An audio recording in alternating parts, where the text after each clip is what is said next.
Continua sendo uma declaração profundamente comovente dos nossos valores.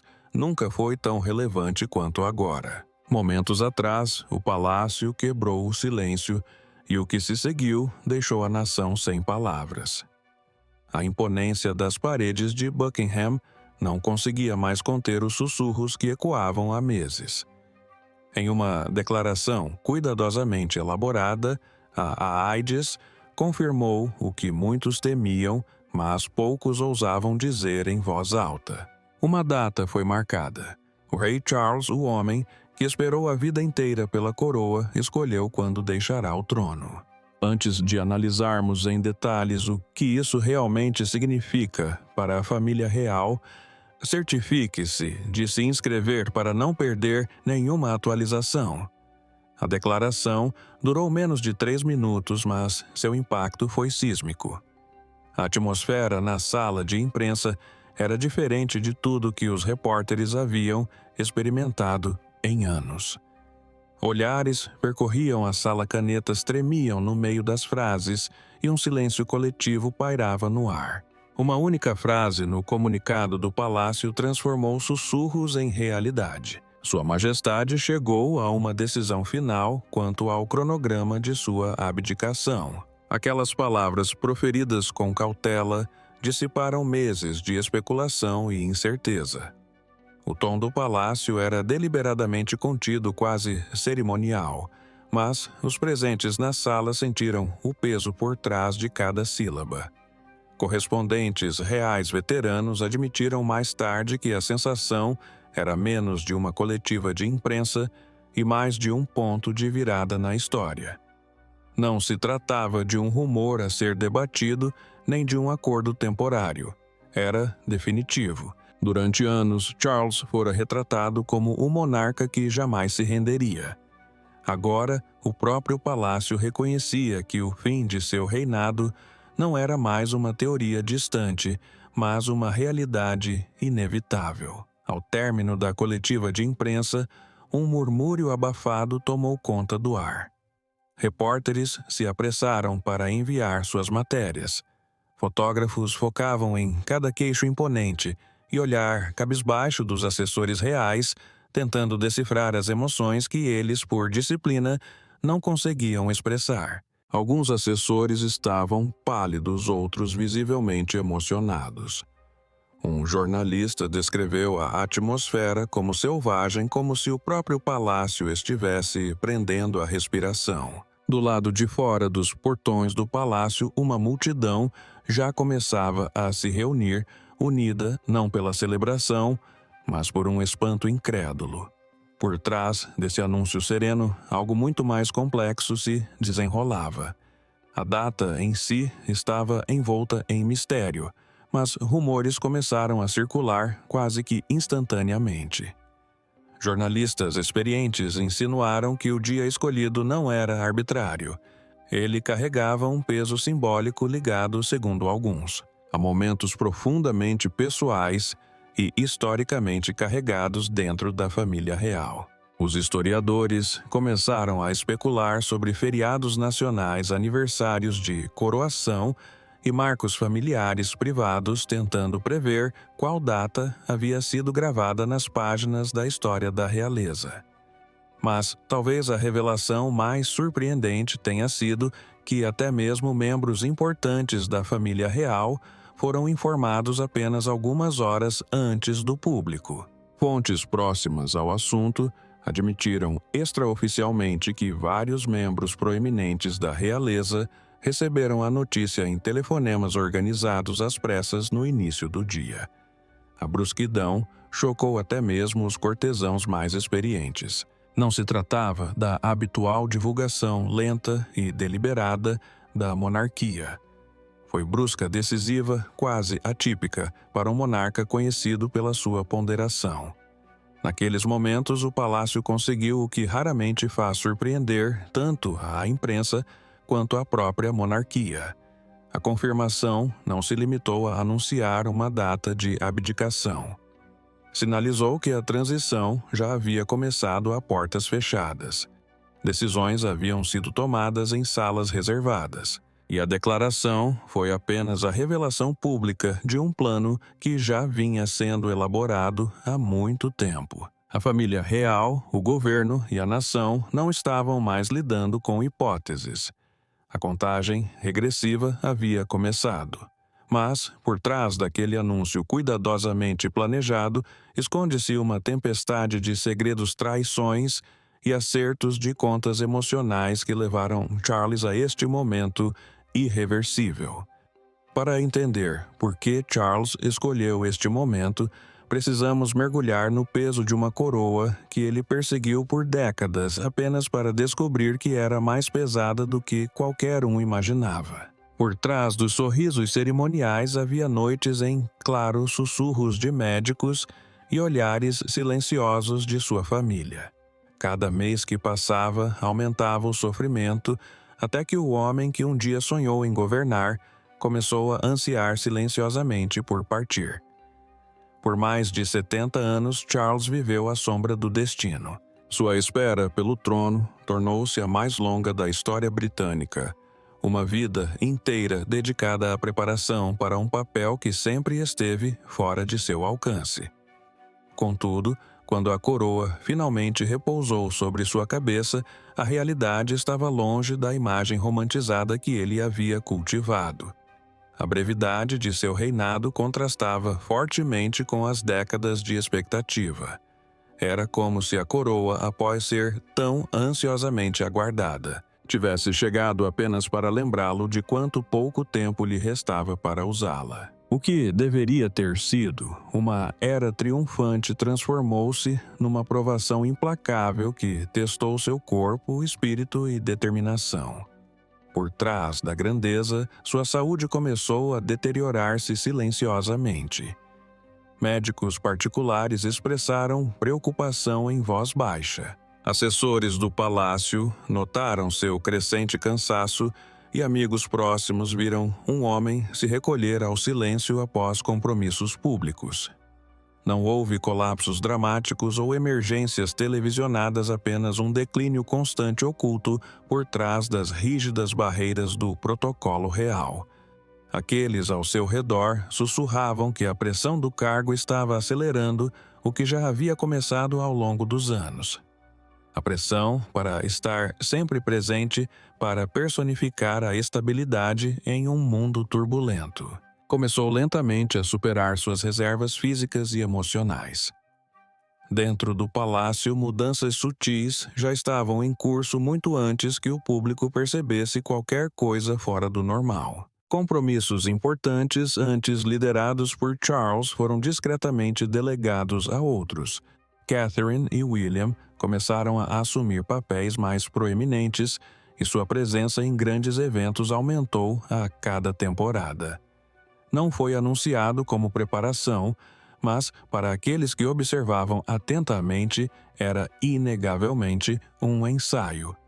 Eles representavam a continuidade, um novo capítulo à espera nos bastidores. Mesmo enquanto Charles lutava para acompanhar as exigências da coroa, seus assessores, sempre discretos, notaram seu afastamento. Ele começou a delegar decisões a funcionários de confiança com mais frequência, recusando compromissos que antes lideraria sem hesitar. As reuniões noturnas tornaram-se menos frequentes. Seu envolvimento, antes detalhado nos assuntos da realeza, começou a diminuir.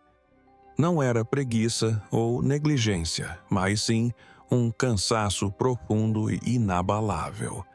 Os mais próximos a ele falavam de um monarca que parecia não mais olhar para o futuro, mas para dentro de si. Um rei que questionava não seu legado, mas sua força para sustentá-lo. E em meio a tudo isso, uma batalha invisível se desenrolou entre o dever e a autopreservação. Charles fora criado sob o princípio inabalável de que a coroa vinha antes do homem.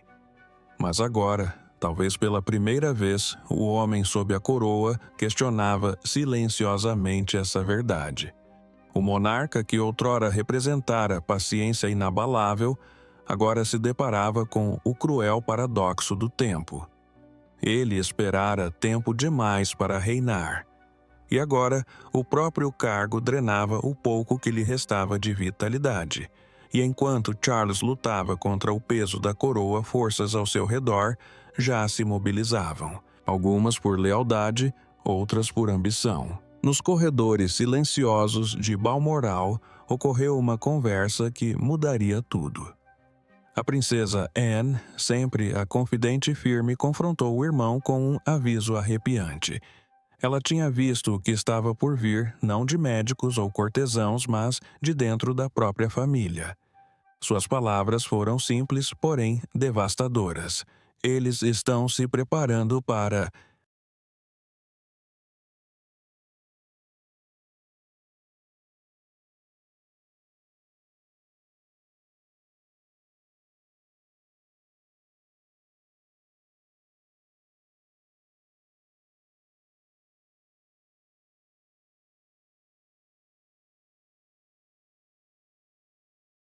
Trono sem você.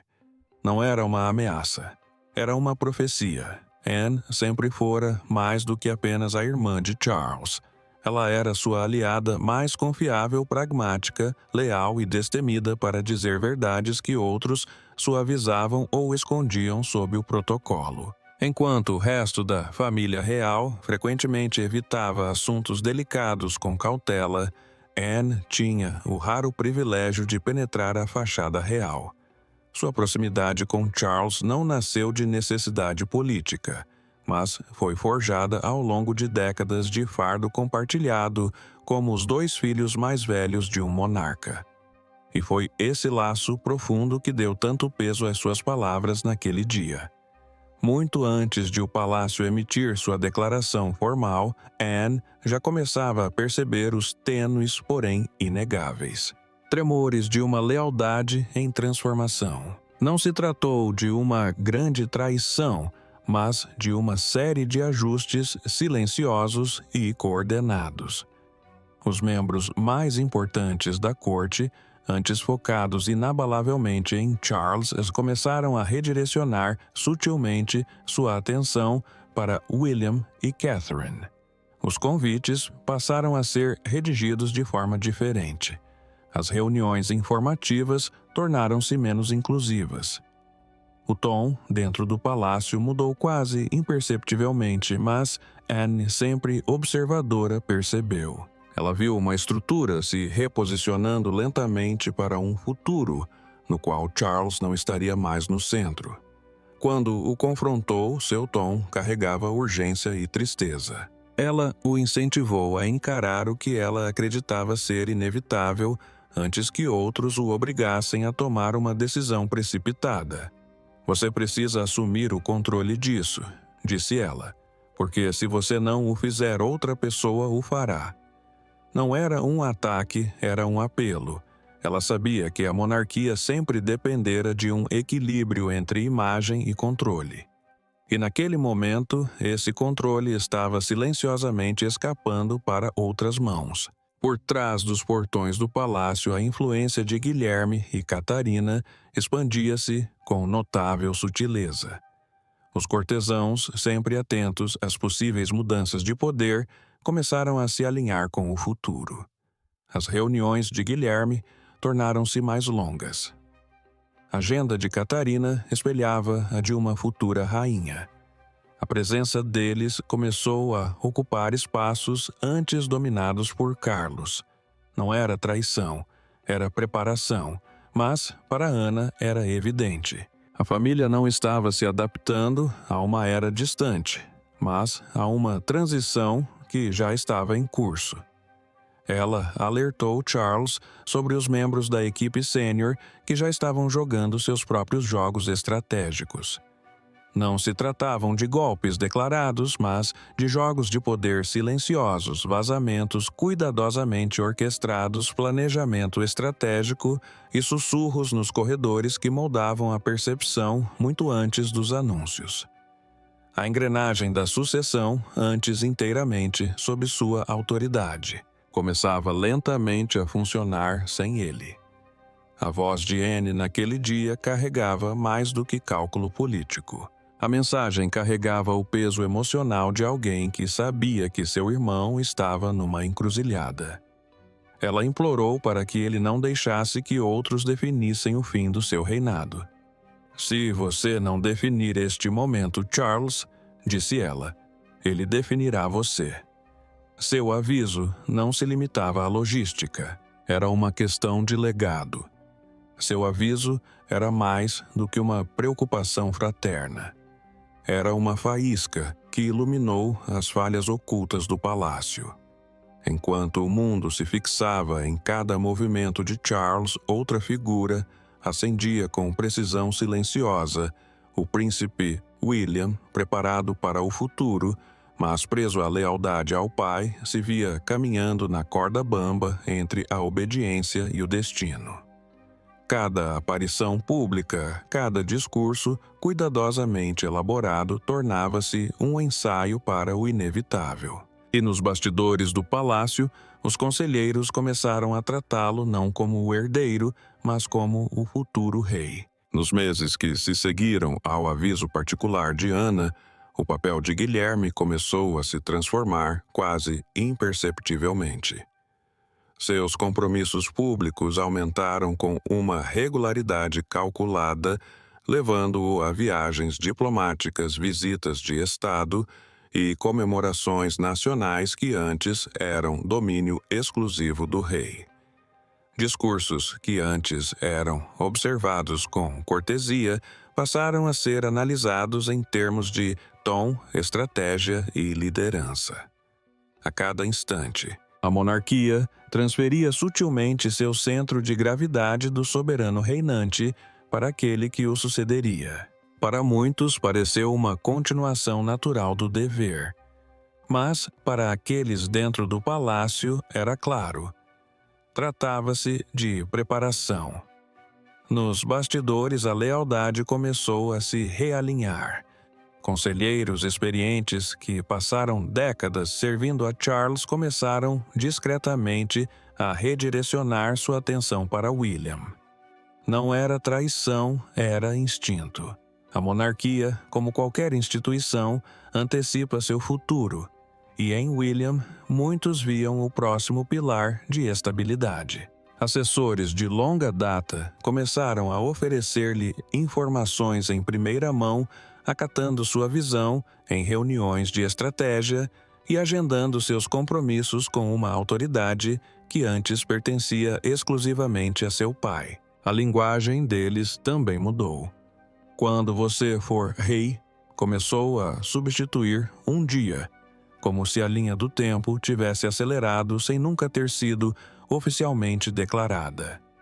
Durante essa transição, Catarina emergiu como uma poderosa força estabilizadora. Sua presença ao lado de Guilherme era ao mesmo tempo reconfortante e imponente, sinalizando unidade e continuidade e uma força silenciosa.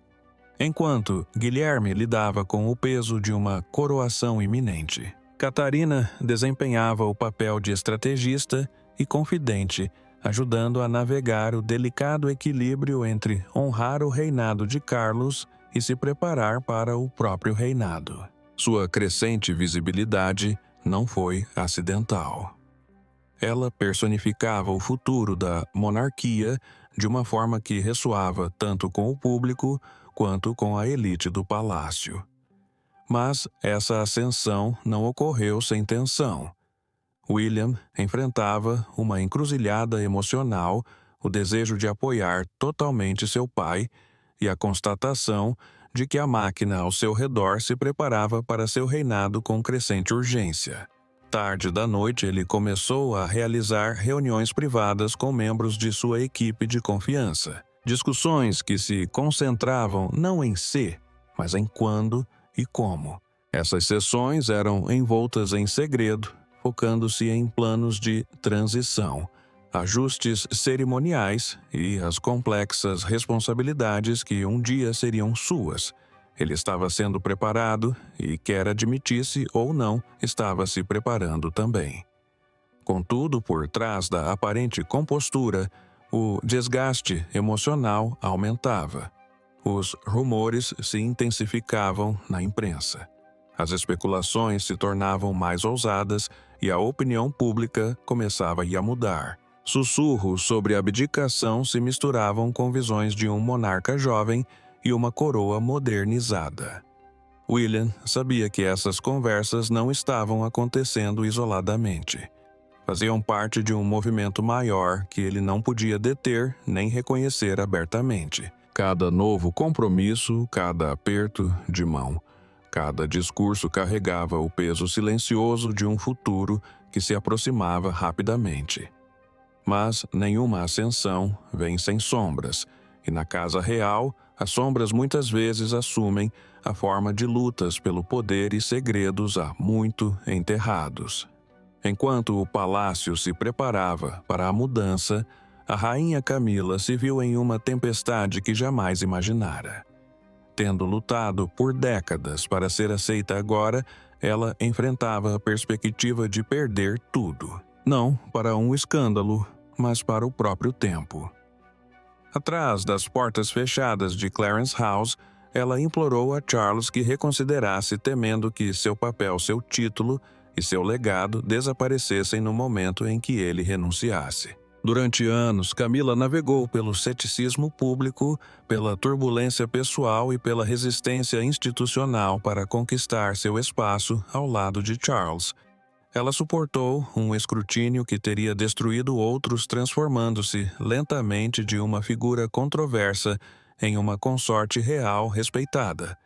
Mas, à medida que os rumores de abdicação se transformavam em planos confirmados, a base que ela havia construído com tanto cuidado começou a aparecer areia movediça sob seus pés. O título de rainha consorte fora difícil. Agora, parecia destinado a desaparecer silenciosamente na história, assim que Charles renunciasse ao trono. Suas conversas com Charles se tornavam cada vez mais emotivas. Ela implorou que ele adiasse, reconsiderasse, que se agarrasse à coroa por mais um tempo. Para Camila, a abdicação não era apenas o fim do reinado dele, mas também o dela.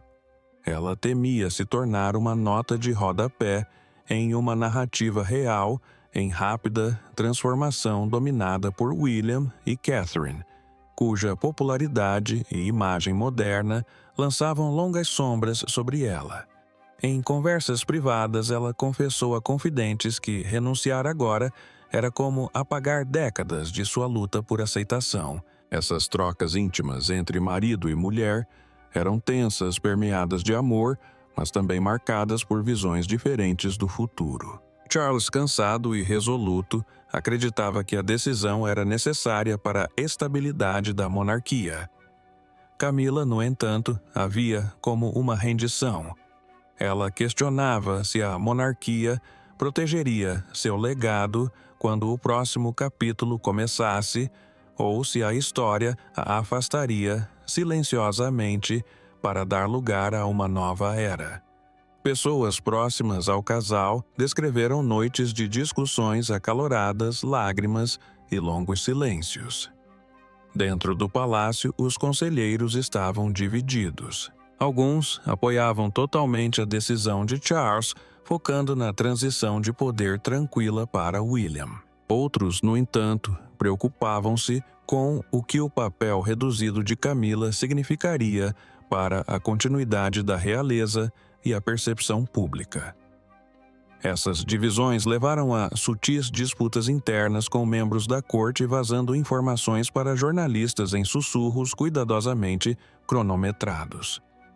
Não demorou muito para que surgissem relatos sugerindo que Camila se sentia traída pela própria história, como se todos os sacrifícios que fizera estivessem sendo ofuscados por um futuro sobre o qual ela não tinha poder de decisão. À sua maneira discreta, Camila começou a reunir os aliados que lhe restavam. Ela procurou figuras simpáticas dentro da instituição, pressionando sutilmente por maneiras de retardar a transição. Esperava preservar alguma influência para evitar que a máquina a varresse completamente. Mas até mesmo seus aliados percebiam a maré virando. Os planos estavam muito avançados, a narrativa já estava em andamento. Sua luta não era tanto sobre mudar o resultado, mas sim sobre se agarrar à relevância diante da inevitabilidade. Mas a decisão de Charles não era mais meramente pessoal. Tornara-se uma questão de coreografia nacional, cronometrada com precisão simbólica. O momento que definiria uma geração estava gravado em pedra. Atrás das cortinas de veludo conselheiros circulavam calendários. Historiadores opinavam e Charles permanecia em silêncio enquanto uma data era discretamente sublinhada. Não fora escolhida ao acaso. Carregava ecos do passado, um significado sussurrado e uma mensagem final de um rei que entendia de legado melhor do que ninguém. O processo de seleção da data da abdicação desenrolou-se com um nível de sigilo geralmente reservado a assuntos de segurança de Estado. Em reuniões privadas com a presença apenas dos conselheiros mais confiáveis do palácio, as discussões tornaram-se intensas. Não se tratava simplesmente de encontrar um momento conveniente. Tratava-se de moldar a história. Cada data potencial foi examinada não apenas em termos de viabilidade logística, mas também pelo seu peso simbólico, pela sua capacidade de evocar o passado e, ao mesmo tempo, inaugurar um novo futuro. Não se tratava meramente de uma decisão de calendário. Era uma declaração à nação e à posteridade. Charles, sempre consciente da longa história da monarquia, ouviu atentamente enquanto os conselheiros apresentavam opções ligadas a momentos cruciais da história da realeza. Alguns sugeriram que a abdicação coincidisse com o aniversário da ascensão da rainha Elizabeth II ao trono, simbolizando uma transição de poder definitiva. Outros sugeriram datas ligadas a momentos marcantes da vida de Charles que dariam à sua partida uma ressonância íntima, quase poética. À medida que as discussões se aprofundavam, Charles manteve-se caracteristicamente quieto, ponderando não apenas a política, mas também a emoção do momento. No fim, a data escolhida surgiu com uma inevitabilidade silenciosa. Os presentes descreveram a atmosfera como solene, quase reverencial. Como se todos na sala compreendessem que estavam testemunhando o início de um futuro capítulo histórico. Um simples traço de caneta confirmou tudo, pondo fim a meses de especulação. A partir daquele momento, tudo se encaminharia para aquele dia. Não era mais uma questão teórica. O fim do reinado de Charles tinha uma contagem regressiva cronometrada, da qual apenas um seleto grupo de pessoas tinha acesso inicialmente. Os preparativos começaram em quase total sigilo. O palácio formou uma força-tarefa discreta para lidar com a complexa coreografia daquela que seria a primeira abdicação real da era moderna. As equipes jurídicas analisaram precedentes seculares. Os organizadores da cerimônia elaboraram os planos para a transição sem precedentes, e as unidades de segurança se preparavam para uma tempestade midiática global. Cada departamento trabalhava sob instruções rigorosas. Silêncio absoluto. Nenhuma palavra deveria sair dos muros do palácio até o anúncio oficial. Mesmo com os preparativos em ritmo acelerado, o peso emocional da data escolhida começou a se espalhar pela família. Os membros mais importantes da família real que haviam sido mantidos no escuro foram informados um a um. As reações variaram da aceitação serena à incredulidade atônita. Para alguns, foi um caminho estruturado rumo à transição. Para outros, foi um lembrete contundente de que a era que conheceram a vida toda estava chegando ao fim. A realidade do momento atingiu com mais força a portas fechadas onde títulos, papéis e futuros foram discretamente reconsiderados após uma única decisão. Enquanto o mundo se preparava para saber a data, o palácio se debatia com uma última questão. como anunciar o fim de uma era. Quando o dia amanheceu e o comunicado do palácio finalmente chegou ao público, a Grã-Bretanha parou. Os jornais estampavam manchetes. Os telefones vibravam e o ar parecia carregado de algo histórico. Para muitos, Charles havia sido uma constante em décadas turbulentas. Agora, sua partida era como perder um capítulo de suas próprias vidas. Lágrimas se misturavam ao choque e até mesmo aqueles que o criticavam se pegavam sussurrando: "Está mesmo acontecendo." Em todo o Reino Unido e na Commonwealth, a reação foi imediata e visceral. Multidões se reuniram em frente às residências reais, não em protesto ou celebração, mas em silenciosa incredulidade. Estranhos conversavam em voz baixa, unidos pelo peso de um momento compartilhado. Cidadãos idosos que testemunharam toda sua trajetória de herdeiro a monarca enxugavam as lágrimas enquanto as gerações mais jovens mexiam em seus celulares tentando compreender a magnitude do que presenciavam. Para muitos, Charles sempre fora uma figura constante no pano de fundo da vida nacional, e a ideia de seu reinado terminar tão cedo despertava uma inquietação coletiva que palavras mal conseguiam descrever. A demonstração de emoção era algo sem precedentes em décadas. Mensagens inundaram as redes sociais, jornais lançaram edições especiais em poucas horas e emissoras suspenderam a programação regular para analisar cada linha da declaração do palácio. Alguns expressaram tristeza e respeito, reconhecendo suas décadas de serviço. Outros expressaram choque, incapazes de conciliar a inevitabilidade silenciosa da abdicação com a grandeza das tradições da monarquia.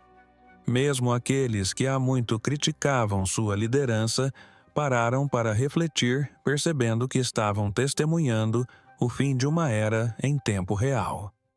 A máquina midiática entrou em ação frenética. Analistas debateram o significado da abdicação para o futuro da monarquia. Comentaristas políticos analisaram cada frase em busca de significados ocultos, e historiadores foram chamados a transmissões ao vivo para fornecer contexto. A linguagem da declaração em si, contida, porém, definitiva, tornou-se alvo de intenso escrutínio. Não se tratava apenas de uma notícia. Era a história se desenrolando frase por frase, e o mundo estava ansioso para compreender suas implicações. Figuras políticas ofereceram respostas cuidadosamente ponderadas desde Downing Street até os governos regionais. As declarações foram elaboradas para encontrar um equilíbrio entre honrar o serviço de Charles e abraçar o novo capítulo que se iniciava. Não havia espaço para erros. Diplomacia e reverência se entrelaçaram, enquanto os líderes reconheciam a gravidade da renúncia voluntária de um monarca na era moderna.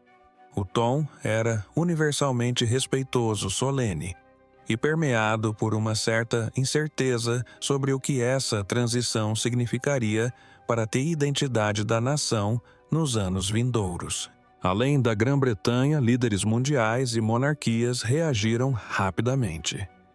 Mensagens de apoio e reflexão chegaram de todo o mundo, ressaltando a importância internacional do momento. Os aliados interpretaram a abdicação como uma prova da autoconsciência de Charles e de sua dedicação à instituição. A imprensa estrangeira destacou a raridade de tal movimento, retratando-o como uma mudança histórica e uma decisão profundamente pessoal que reverberaria muito além das fronteiras britânicas. Em meio a essa repercussão global, uma onda de nostalgia varreu o país. As transmissões revisitaram as primeiras aparições públicas de Charles, seus discursos como príncipe de Gales e os marcos de seu curto, porém, impactante reinado. Imagens de arquivo foram exibidas lado a lado com transmissões ao vivo, relembrando ao público sua longa jornada rumo ao trono e a dignidade serena com que ele escolheu se afastar. Não se tratava apenas de um momento político ou cerimonial. Era um acerto de contas emocional para milhões de pessoas que cresceram com ele como um símbolo de continuidade. Contudo, enquanto a nação assimilava a notícia dentro dos muros do palácio, os preparativos para a mais complexa transição real da história moderna se intensificavam. À medida que a data da abdicação se aproximava, cada canto do palácio se transformava em palco para a transição mais coreografada desde os tempos de Elizabeth. Atrás de portas douradas, ensaios gerais, assinaturas de documentos e reuniões à meia-noite aconteciam.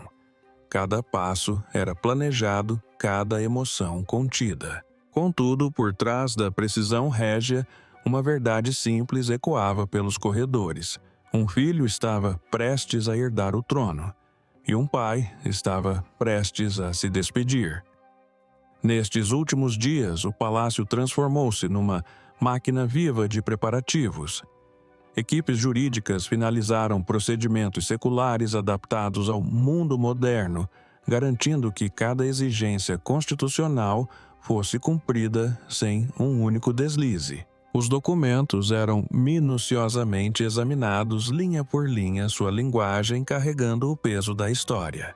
Cada cláusula, cada assinatura marcaria a transferência oficial de poder de um monarca para o próximo. Era um processo imerso tanto na tradição quanto na frieza e rigidez jurídica, um lembrete de que até mesmo os momentos mais emocionantes da história da realeza devem ser executados com precisão. Além da papelada, uma delicada coordenação ocorria entre as instituições que formavam a espinha dorsal da monarquia. A Igreja preparava seu papel na bênção da transição. O parlamento recebeu instruções discretas para garantir o alinhamento político e os oficiais militares ensaiaram as demonstrações cerimoniais com disciplina impecável. Do lado de fora, a máquina parecia perfeita, mas dentro daquelas paredes a tensão era palpável. Qualquer erro, por menor que fosse, poderia macular um momento que deveria ser lembrado por gerações. Enquanto isso, William enfrentava sua própria série de ensaios particulares em salas fechadas a todos, exceto a um pequeno grupo de conselheiros de confiança. Ele praticava os protocolos solenes que em breve cumpriria publicamente. Juramentos, discursos, gestos, tudo refinado até se tornar natural. Conselheiros o lembravam de que aquilo era mais do que uma mera encenação. Era o momento em que deixaria de ser herdeiro e se tornaria soberano.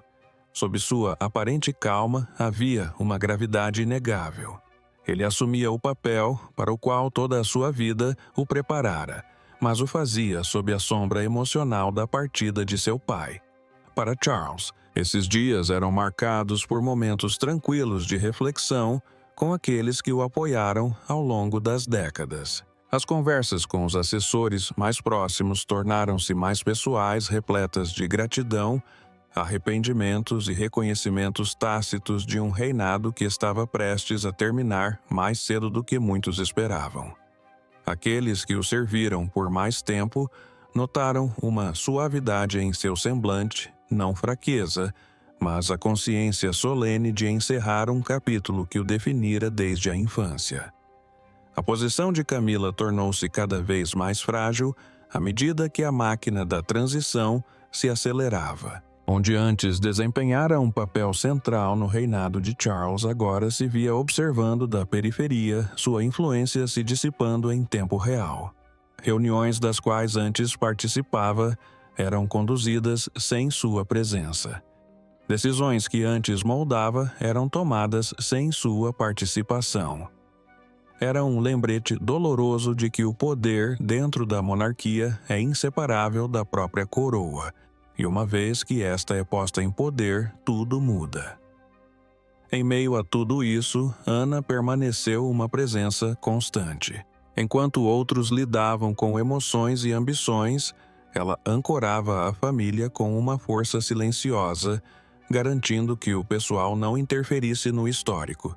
Seu papel não era comandar ou liderar, mas manter o centro unido em dias nos quais tanto a família quanto a instituição se equilibravam na corda bamba.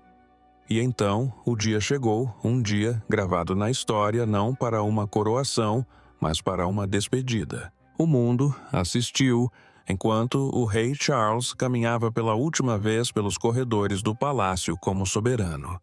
Flashes de câmeras disparavam, multidões se aglomeravam e o ar carregava uma energia solene. Era o momento que ninguém pensava que viveria para presenciar. Um rei moderno abdicando em seus próprios termos diante de todo o seu povo. Quando o relógio bateu, a hora marcada, a história anunciou o início de uma nova era. Cada segundo daquele dia carregava um peso que as palavras mal conseguiam expressar.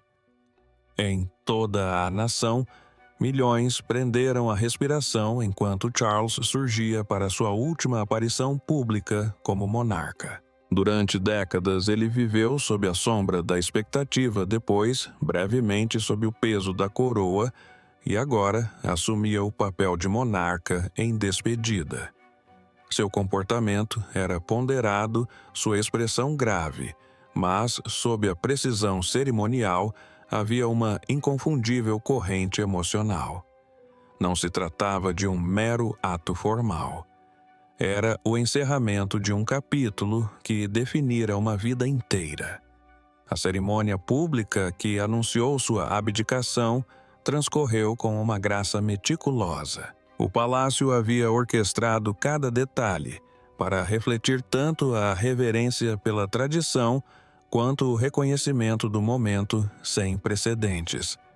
O documento de abdicação, assinado e selado com protocolos seculares, foi lido em voz alta para a nação. Naquele instante, a monarquia, uma instituição conhecida por sua firme continuidade, abraçou uma mudança histórica em tempo real. Não houve aplausos. Em vez disso, houve um silêncio, um entendimento compartilhado de que algo profundo estava acontecendo. William e Catherine estavam ao lado de Charles, serenos e ponderados, personificando tanto o respeito pelo passado quanto a confiança no futuro. Sua presença dizia muito sem uma única palavra. Para o público, representavam estabilidade, uma transição perfeita de uma geração para a outra. A expressão de William carregava a solenidade do momento, enquanto a serenidade de Catherine reforçava a mensagem de que a coroa não estava vacilando, mas sim evoluindo. Juntos, eles representavam símbolos vivos do que estava por vir. Em meio à grandiosidade, a reação silenciosa e lacrimosa de Camila revelou o custo profundamente pessoal daquele dia. Por anos, ela trilhou esse caminho com Charles, enfrentando o desprezo público, batalhas privadas e a eventual aceitação. Vê-lo partir não significava apenas o fim de seu reinado, mas o fim de um capítulo compartilhado como soberano e consorte. Aqueles próximos a ela descreveram uma mulher contendo as emoções, consciente de que, enquanto o mundo via uma figura da realeza, ela via seu marido chegando ao fim de um destino que carregara por toda a vida. Anne, sempre uma força constante, ofereceu um gesto de apoio sutil, porém poderoso.